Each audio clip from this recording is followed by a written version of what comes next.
At ito mga ka-installer, marami-rami na yung nakakabit natin na purlins. Yan yung may nakakaltas sa tubo.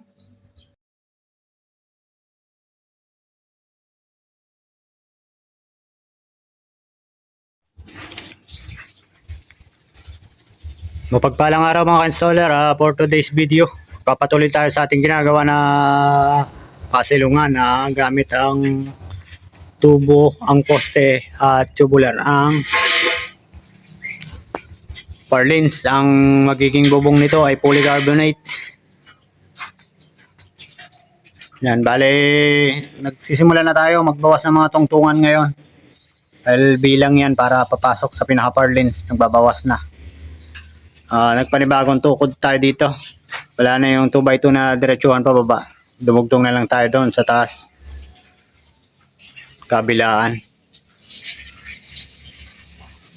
Para magamit na yung mga tubular bilang purlins. Yan, yung may mga kaltas. Doon na naman tayo sa kabilang dulo.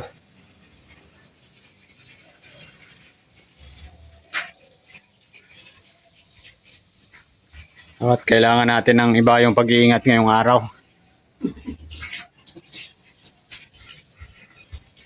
Pinapadiligan na rin natin yung poste para dumasek.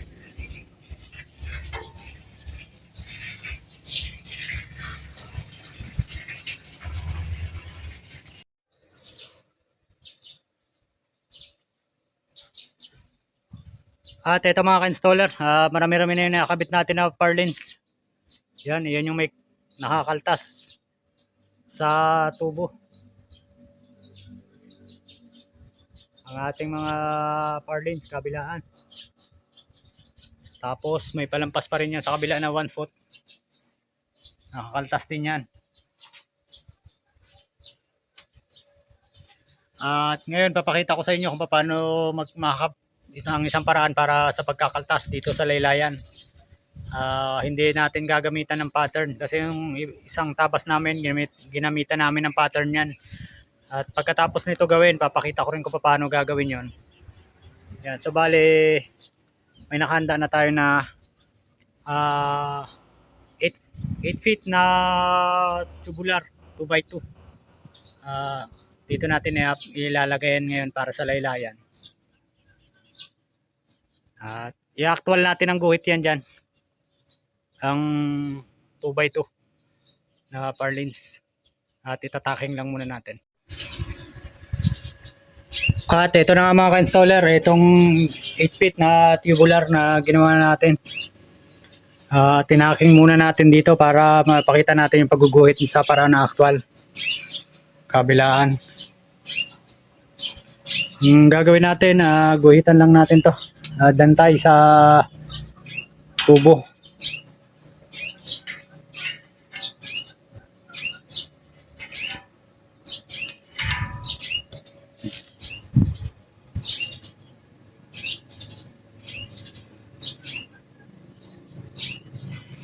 Ganun din ang gagawin natin sa kabila.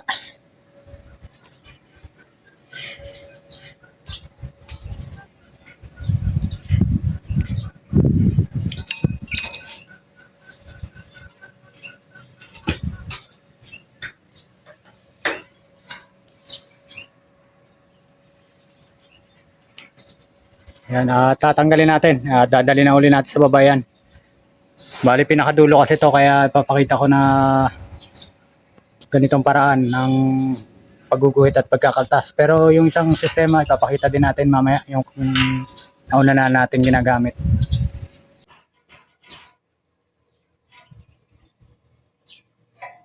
Yan, dalawa.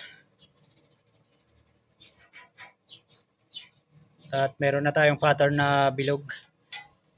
Idadantay natin yan dito. Yan o. Yung bilog natin na pattern, yan yung sukat ng tubo.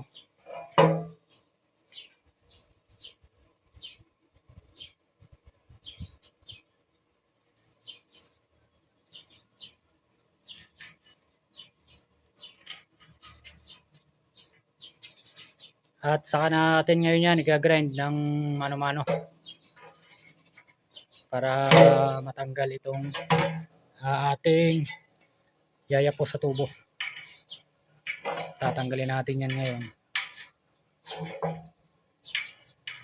Dalawang side yan. Yung isa pa ron sa kabila.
At iyan mga installer, natanggal na. Ganito rin ang gagawin sa kabila. Ganun din yung proseso. Yan, tatanggalin din. Ganun din sa proseso ko ganina ang gagawin dyan.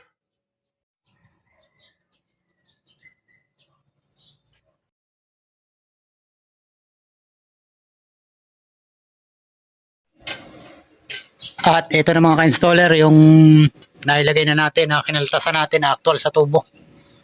Ayan. Balik grind na lang natin yung pinag-weldingan. At itong dulo, tatakpan din namin yan. Pagka na-grind na, pipinturahan uli. Kung may awang, ay lalagyan natin ng body filler. At ito rin yung kabila.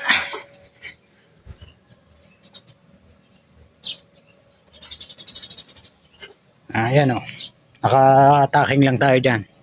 Pailan nila na spot.